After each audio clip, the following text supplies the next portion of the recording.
থেকে আসছে গায়ে হলুদ।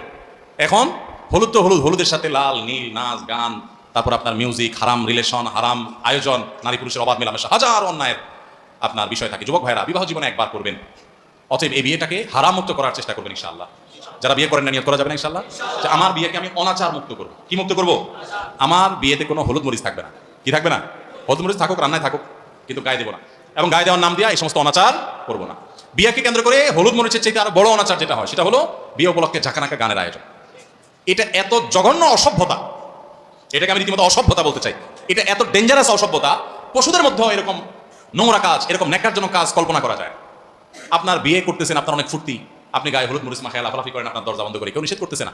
কিন্তু আপনার বিয়ে, আপনার সেই খুশিতে সারা বাড়িতে আপনি লাইট ফাইট করছেন, ওকে বুঝলাম, ছাদে ডেক সেট এনে, বড় বড় আপনার বক্স এনে ভাড়া করে, ব্যান্ড পার্টি ভাড়া করে এনে হাই ভলিউমে গানের আওয়াজে পুরো এলাকার মানুষকে অতিষ্ঠ করে ফেলতেছেন।